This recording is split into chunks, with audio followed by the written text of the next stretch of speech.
Olá, bom dia, galerinha do bem.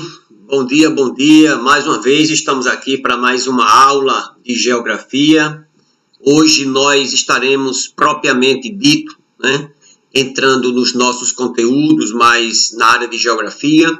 Semana passada a gente trouxe mais uma palavra direcionada para o coração, para a alma, diante desta pandemia, deste momento meio que complicado que estamos vivendo, e hoje nós estaremos dando uma aula de geografia. O assunto de hoje ele é muito pertinente, é um assunto que é muito exigido em concursos, exigido também em vestibular, em Enem, então por isso da importância de você estar aí bem ligadinho para aprender mais sobre o mundo bipolar e a Guerra Fria. É o assunto da nossa aula de hoje. Então, espero que você aproveite e desfrute desta aula. Vamos lá. Então, a primeira coisa que devemos esclarecer é que boa parte daquilo que nós pesquisamos, nós encontramos um material muito bom aqui no material de slide, inclusive promovido ali pelo estado de Pernambuco. Então, a gente está usando parte desse material e dizendo que não é justamente uma feitura totalmente minha, tá certo? Um outro material que a gente vai usar bastante é esse da Abril Educação. Foi um material aí elaborado pelas editoras Ática, Scipione, que presenteou aos professores com material digital bastante interessante, Então, estaremos usando esses materiais, o livro de vocês, que foi realmente a fonte, foi o miolo da nossa pesquisa, para que a gente possa dar uma aula muito equilibrada. Então, vamos lá. Então, mundo bipolar da Guerra Fria. Então, mundo bipolar da Guerra Fria. Nós começaremos dizendo que a Guerra Fria ela foi travada, eu posso dizer assim, entre as potências capitalistas e as potências socialistas. Especificamente, tomando a dianteira, os Estados Unidos comandava o bloco capitalista e a União Soviética comandava o bloco socialista, tá certo? A União Soviética hoje ela não existe mais. No final da Guerra Fria, esse gigantesco país que tinha mais de 22 milhões de quilômetros quadrados foi partido, foi dividido e hoje nós temos a Rússia que mesmo assim ainda é o maior país do mundo com 17 milhões de quilômetros quadrados, Então, vamos lá, vamos aqui logo do início tratar de alguns termos importantes para você aprender legal. Então, aqui mais uma vez o que eu havia dito, o lado capitalista comandado pelos Estados Unidos, o lado socialista, o lado comunista comandado pela União Soviética, tá bom? Então, nós vamos dizer o seguinte, que esse mundo bipolar e justamente esse período que se estendeu do final da Segunda Guerra Mundial até os anos 90, o início dos anos 90, ficou conhecido realmente como um período chamado de Guerra Fria. Guerra Fria, e evidentemente que existia um conceito de um mundo bipolar. Foi quando, terminando a Segunda Guerra Mundial, que a Segunda Guerra Mundial ela aconteceu do ano 39 até o ano de 45, deixando milhões de pessoas mortas no mundo, principalmente ali na Europa, naqueles países onde os conflitos foram mais gigantescos, foram mais expressivos. Então, a primeira coisa que devemos entender é sobre essas expressões. Nós temos a expressão unipolar, a expressão bipolar e a expressão multipolar. Então, eu queria que você aprendesse um pouco sobre essa questão, Pastor, o que é o mundo bipolar? Um mundo bipolar, que é esse período que nós vamos ver durante o período da Guerra Fria, é um período onde dois polos, aqui o nome bi, dois polos comandam o mundo. né, comandam a economia, a política do mundo. Um lado capitalista e o outro socialista. Então, nesse período da Guerra Fria, o mundo ele foi dividido, era composto por uma espécie de bipolaridade. Existia dois polos que comandavam o mundo. Né? O mundo bipolar era como se apenas um polo, apenas um grupo, apenas um país comandasse o mundo. E temos o mundo multipolar, que é o que nós estamos vivendo hoje, que traz a ideia de que vários países comandam o mundo, lideram o mundo. Apesar que ainda tem algumas pessoas que digam que os Estados Unidos comandam sozinho a humanidade hoje, né? Então, capitalismo versus socialismo. Para vocês terem uma ideia, aqui nós temos um país que, evidentemente, ele perdeu a Segunda Guerra Mundial, a Alemanha, e a Alemanha ela foi dividida ao meio, Esse lado aqui ficou sendo socialista, a Alemanha Oriental, e a Alemanha Ocidental, ela ficou sendo capitalista, né? Ficou dividida em 3 pedaços, mas todos os 3 países, eles eram capitalistas, a França, a Inglaterra e os Estados Unidos, né? Então, quando termina a Segunda Guerra Mundial, os Estados Unidos, eles saíram altamente beneficiados com a guerra. Se você me perguntar, pastor, qual foi o país que mais ganhou com a guerra? Foi os Estados Unidos. Inclusive, durante o período da guerra mesmo, os Estados Unidos mais ganhou com a guerra vendendo armas, vendendo equipamento, do que simplesmente lutando, né? A luta dele foi mais uma luta de fora, era mais fazendo investimento nas nações beligerantes. Para vocês terem uma noção, durante esse período da Segunda Guerra Mundial, os Estados Unidos, a cada 5 minutos, né, que o texto está dizendo, ele produzia um navio. Né, no auge do esforço da guerra, era produzido um navio por dia e um avião a cada 5 minutos. Olha o tamanho da conjuntura para organizar equipamentos bélicos. Né? Para vocês terem uma ideia, de 39 a 45, isso aqui é o período da Segunda Guerra Mundial, os Estados Unidos ele cresceu demais a sua produção industrial. Né? Enquanto o mundo era se derramando em sangue, os Estados Unidos era mais de fora, vendendo armas através de alguns acordos, ganhando muito dinheiro. Né? A doutrina Trauma, foi uma doutrina que foi criada pelo 33º presidente norte-americano, Henry Truman, e ele investiu muito durante e depois da Segunda Guerra Mundial. Investiu muito na Europa, nos países que estavam capengando, estavam destruídos com a guerra. Os Estados Unidos começou a investir, emprestar dinheiro para que esses países eles se recuperassem da guerra, e durante a guerra emprestou dinheiro, equipamento para os países se armarem cada vez mais. Então, durante esse período, os Estados Unidos começou a se organizar. Antes da Guerra Fria, os Estados Unidos e a União Soviética eles eram parceiros. Né? Só depois que termina a guerra, que aí vão partir, digamos assim, a terra, os países que ganharam a guerra agora vão conquistar novos territórios, vão dominar, é aí onde acontece uma queda de braço, e aí parte os Estados Unidos para um lado e a União Soviética para outro, tá certo? Aqui nós temos o início da Guerra Fria. Talvez a primeira coisa que você já está estranhando é perguntar, pastor, por que este período de guerra ele foi chamado de Guerra Fria? Por que foi uma Guerra Fria? Será que foi uma guerra de 2 pinguins? Será que foi uma guerra de 2 ursos polares brigando por um local para se recolher do frio? Não. A Guerra Fria foi justamente esse período que aconteceu do final da Segunda Guerra Mundial até o início dos anos 90.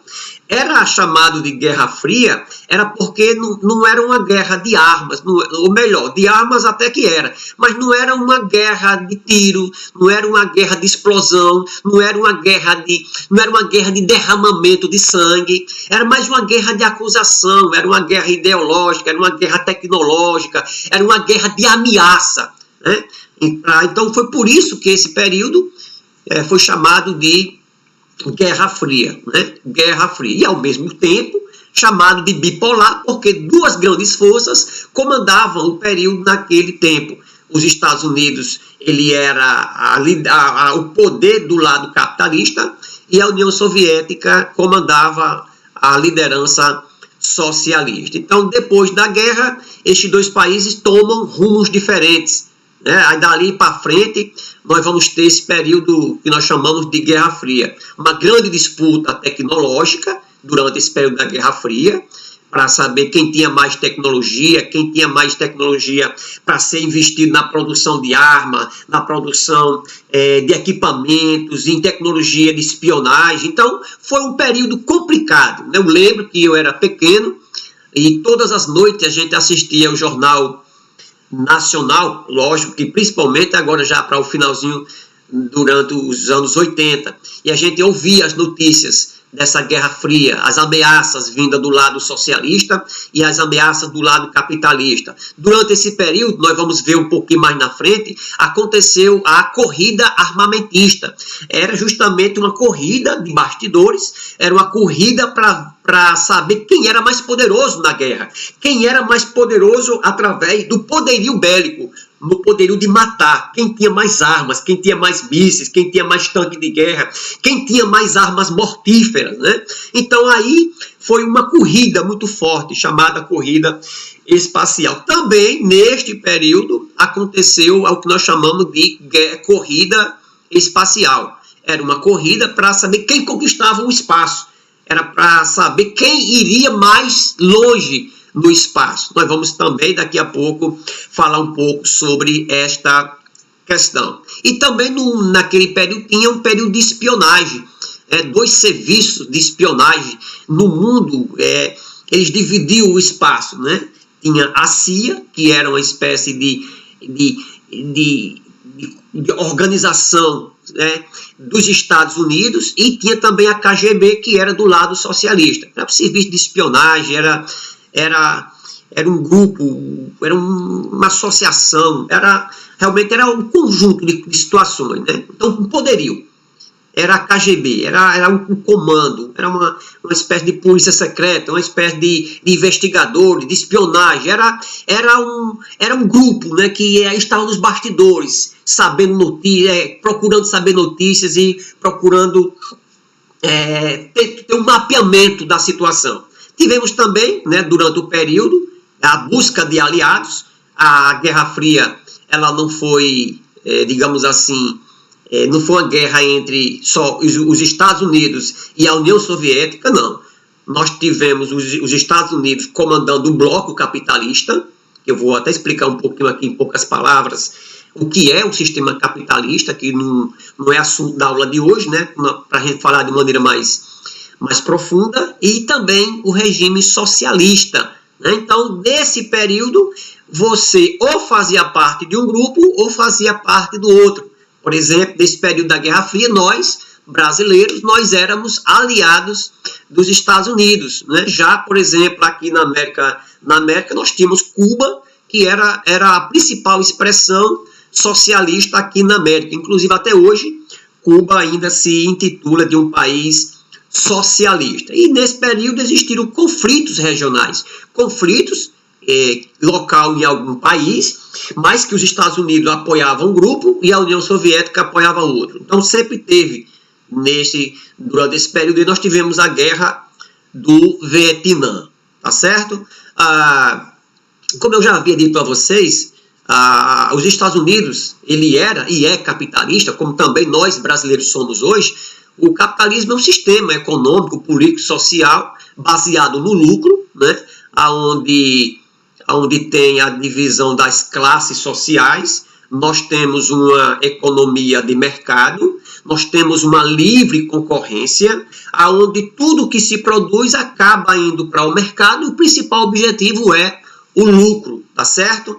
Onde as empresas, elas são privadas, e o governo, ele se mete pouco nas decisões econômicas e até mesmo políticas. Do lado socialista, o sistema socialista é um sistema que veio para corrigir os erros do capitalismo, que eles planejaram uma espécie, a economia, ela era uma economia planificada, era o governo que tomava de conta, era o governo que decidia aonde conseguir as coisas, o que vender, aonde vender, o que produzir. Era aquele sistema mais rígido, não tinha classes sociais, tinha apenas uma burocracia, o governo que organizava as situações. E o plano era que os próprios trabalhadores um dia tomassem conta do próprio sistema, tá certo?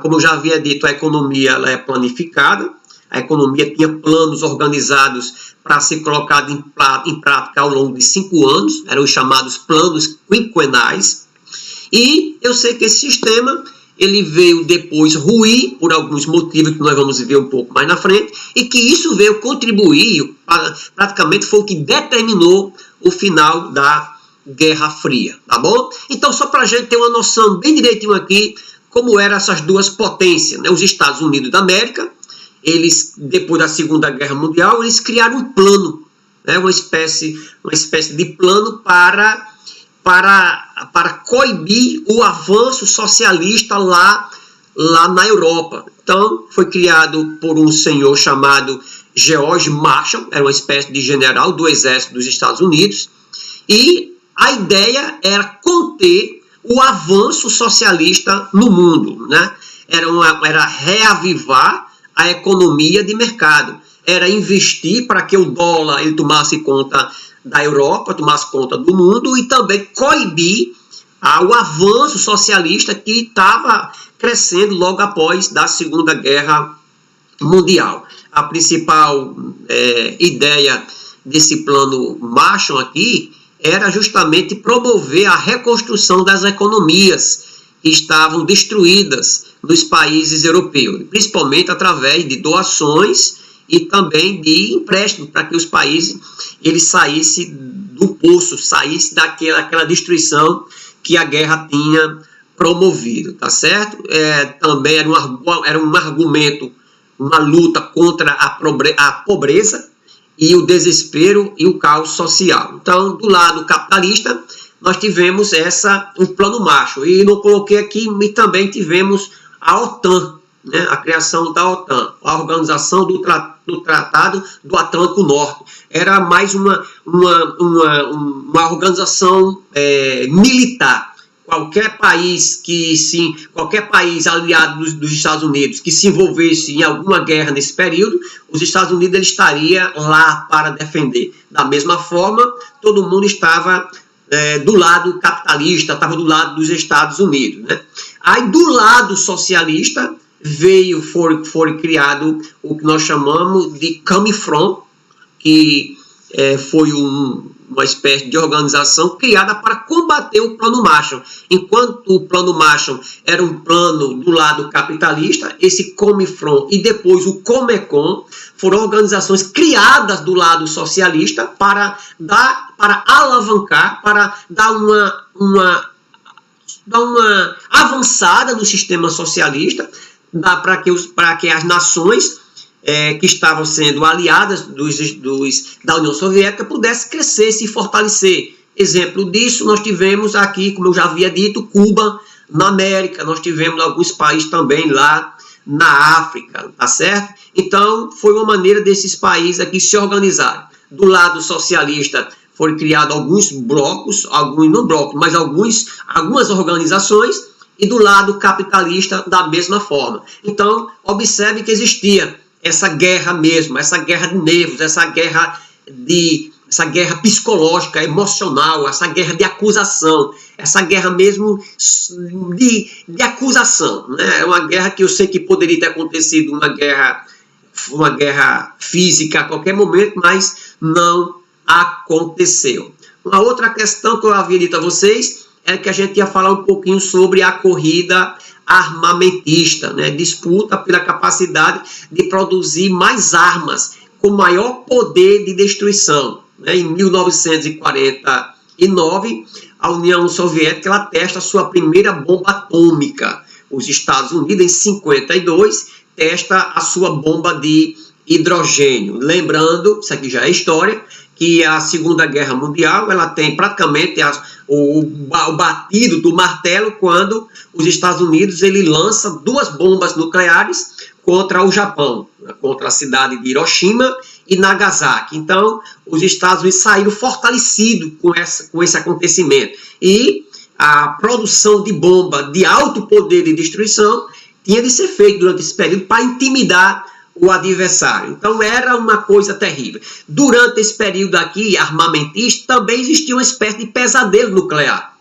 Porque as bombas nucleares, elas têm um poder muito, infinitamente maior do que qualquer outro tipo de arma. Né? Então, para vocês terem uma ideia, lá no Japão, uma cidade como Hiroshima, assim que a bomba ela foi lançada, segundo alguns especialistas, dentro de pouco tempo ela mata 40 mil pessoas. Com as consequências dessa bomba, depois morre mais 40 mil pessoas. Então, na mesma cidade.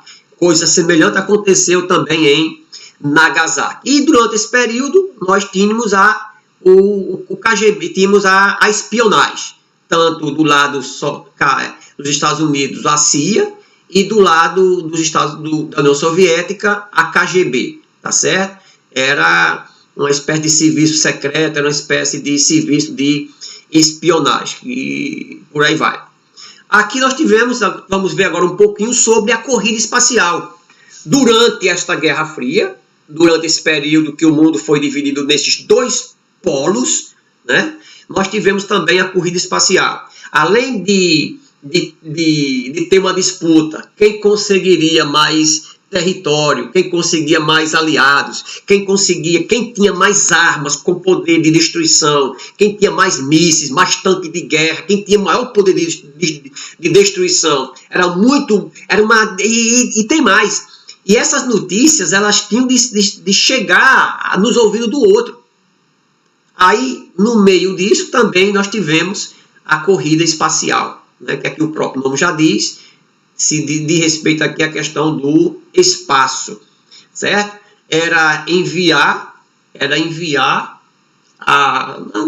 Mas era fazer a maior parte de conquista no espaço. Então era dizer assim, eu cheguei mais longe, eu consegui isso, nós conseguimos colocar um satélite não sei aonde. Então, para vocês terem uma ideia, era conquistar, e aí no começo tinha logo aquele pensamento, nós vamos conquistar um dia a Lua. E a Lua se tornou uma espécie de coqueluche do momento.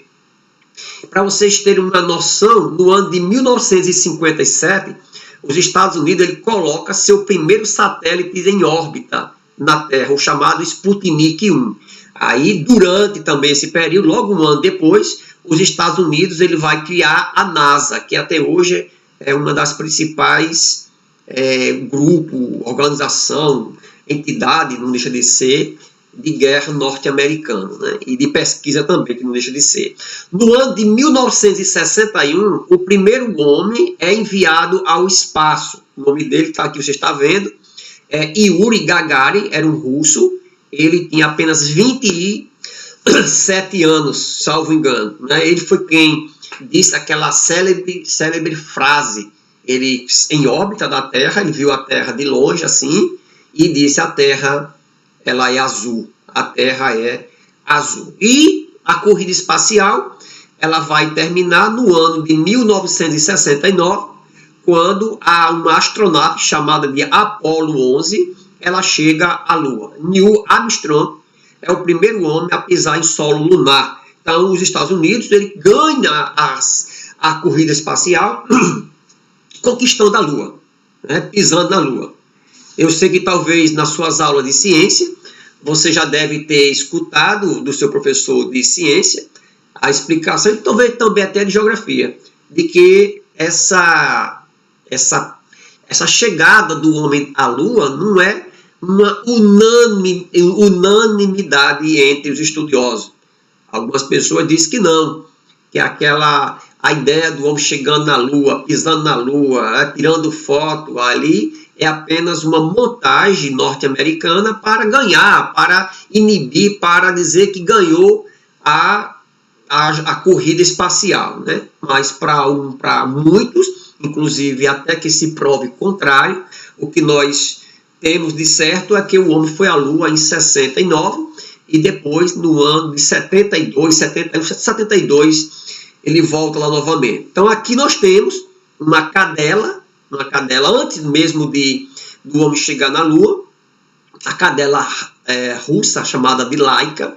Aqui eu não coloquei o nome dela, mas é uma cadela russa, ela é lançada ao espaço no Sputnik 2. Né? Então aqui, essa cadela Laika é o primeiro ser vivo a ser lançado ao espaço. Né? Ela morreu pouco tempo depois que foi lançada ao espaço. Não sabe se foi por um aquecimento do próprio aparelho que ela ia dentro, né?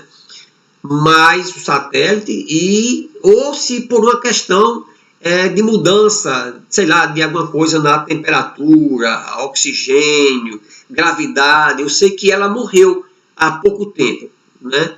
Mas, mesmo que não tenha sido uma coisa muito exitosa, mas foi uma conquista para o lado soviético, porque foi o primeiro ser vivo que foi lançado ao espaço. Até agora ninguém tinha mandado nada. Mandava um satélite, mandava uma sonda, mas de colocar vida dentro desse negócio não existia. Né? Então, mesmo que tenha sido uma certa falha no controle térmico, sei lá, da nave, mas que ficou essa conquista. Né? E é uma curiosidade, diz que era uma cadelinha de rua que foi selecionada para cumprir essa missão. Né? Não foi nem um tipo de cachorro que tivesse algum tipo de pedigree, uma espécie de raça mais apurada. Né?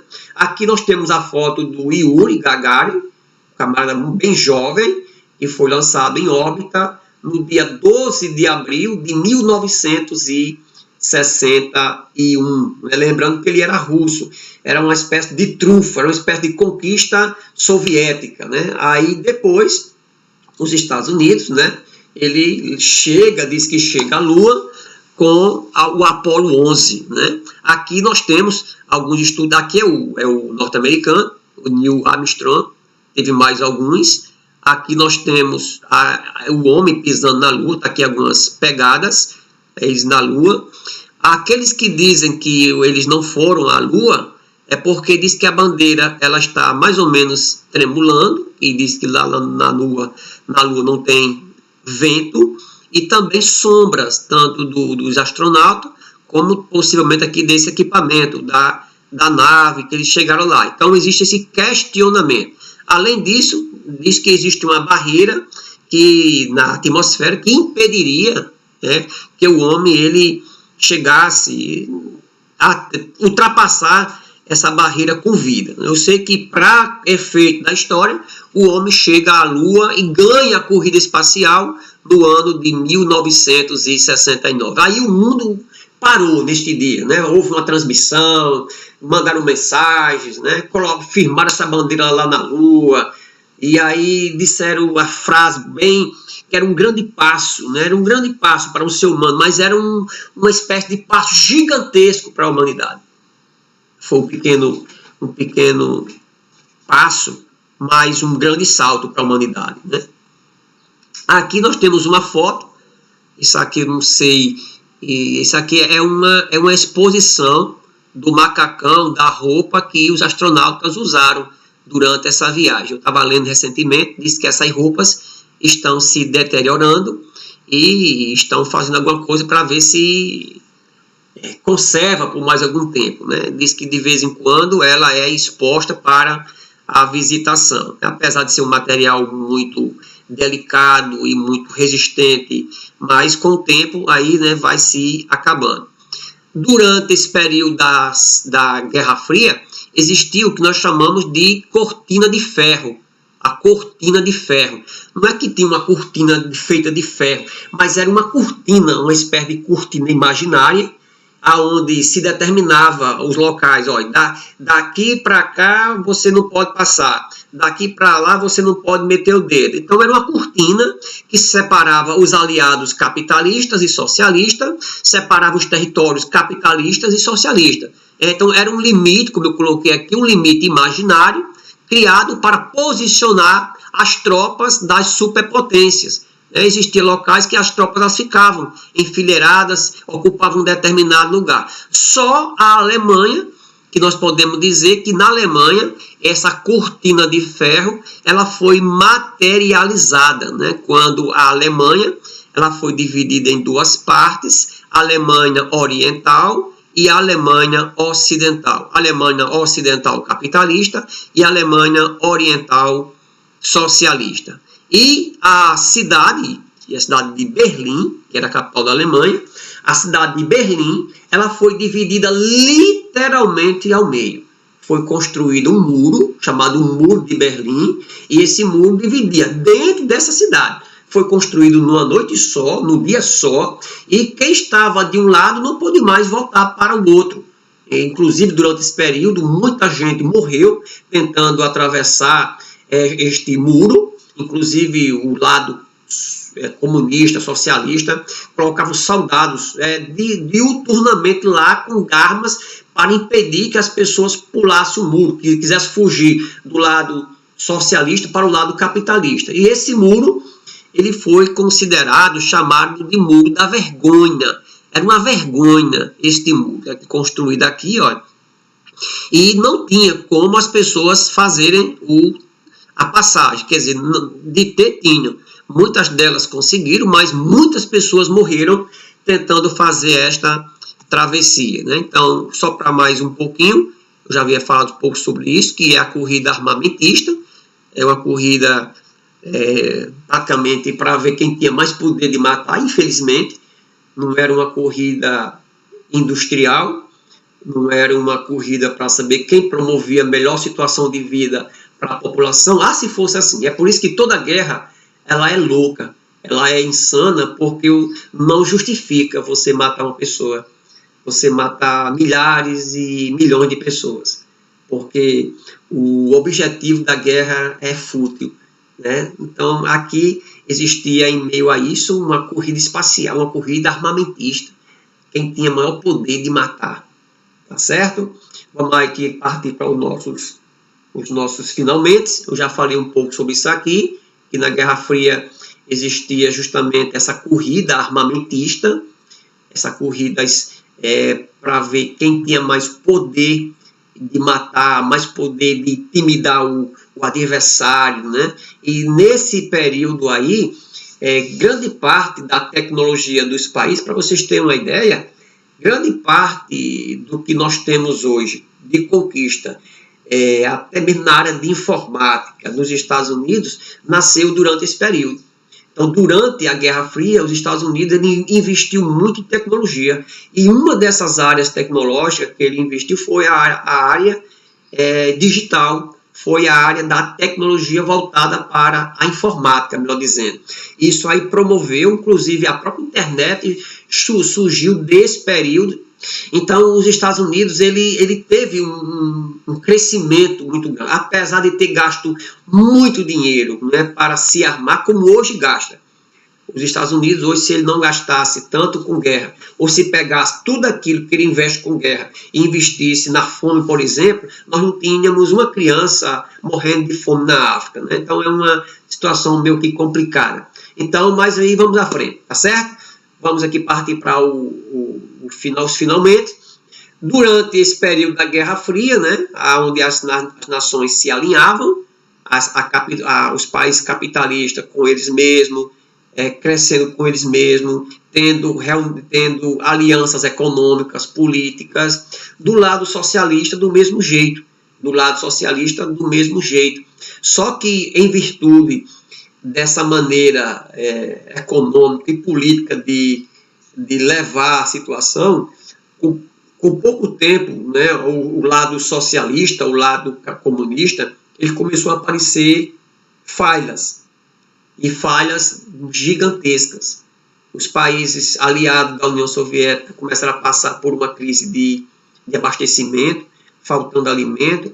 A própria estrutura da Guerra Fria, ou melhor dizendo, a principal estrutura do lado socialista, eles investiam em determinadas indústrias, em determinado ramo empresarial, comercial, e esquecia outros. Para vocês terem uma noção, lá nos países socialistas, eles investiam muito nessa parte estrutural de ferro, indústria de ferro, de aço, de minérios, né?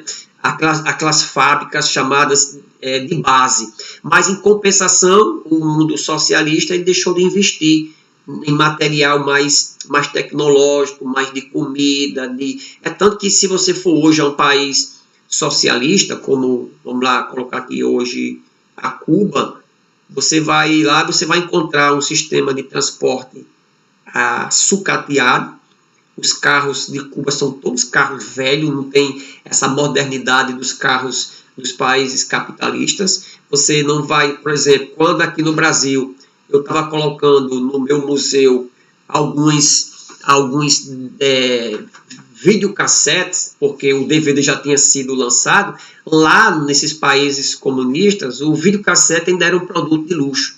Então, faltou esse investimento de algumas áreas no mundo socialista. E daí o mundo socialista começou a ruir. A crise nos aliados, existia essa coisa muito forte. Nos países socialistas só tem um partido político, só tem um partido comunista, não pode ter outros partidos, né? E tinha também justamente essa ideia do controle da economia ser na mão do Estado. Aí, na época, já chegando aí nos anos 80, nós tínhamos como presidente lá da União Soviética um senhor chamado Mikhail Gorbachev. E daí ele viu o negócio desandando, ele viu o negócio capengando, daí ele vai criar esse negócio aqui, que é até um nome meio esquisito, ele vai criar a chamada perestroika, que é o que nós chamamos de reconstrução econômica. É uma tentativa de querer salvar o mundo socialista, era uma espécie de abertura para que o país ele produzisse mais, tivesse uma espécie de abertura econômica, né?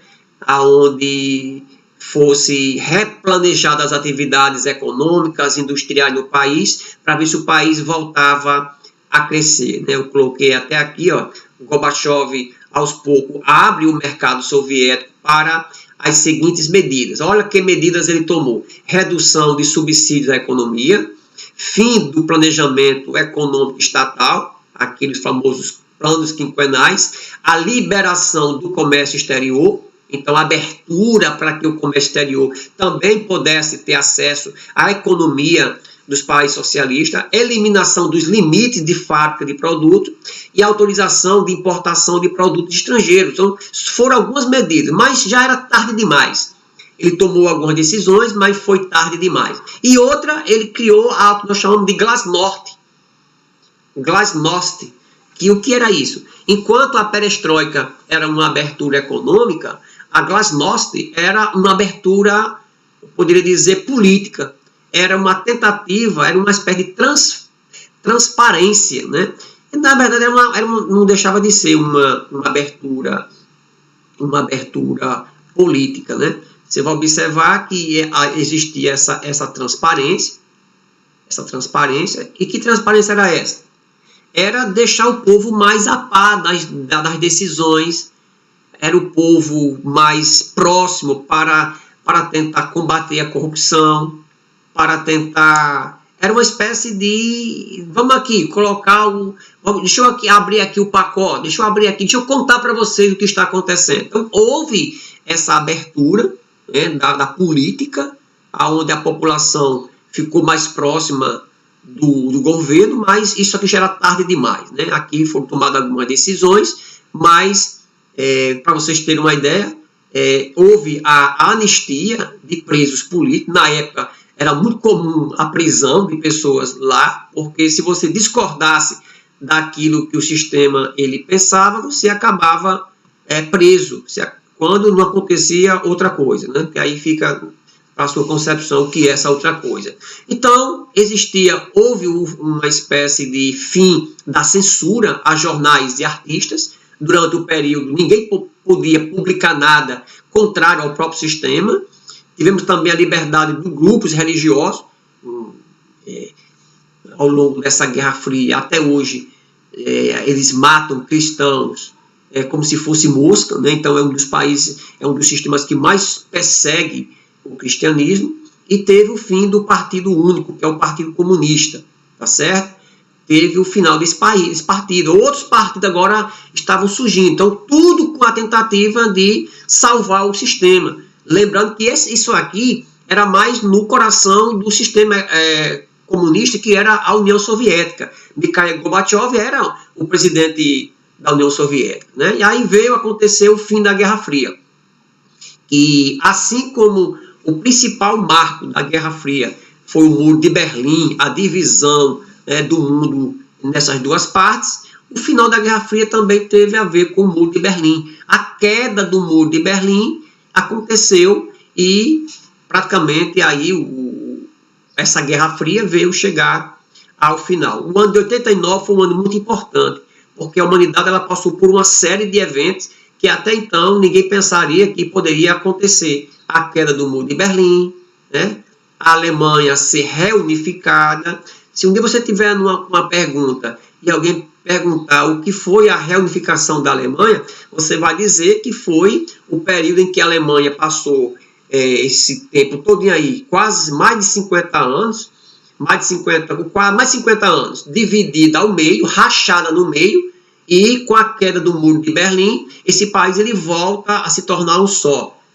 Deixou de existir a Alemanha oriental e ocidental, e a Alemanha voltou a ser um país só. Até hoje, o país está crescendo, inclusive é o país mais rico da Europa, e já passou por grandes problemas, e é um país que tem ensinado muita gente a se erguer, tá certo? Aqui nós temos uma imagem da queda do Muro de Berlim, que aconteceu no dia 9 de novembro de 1989.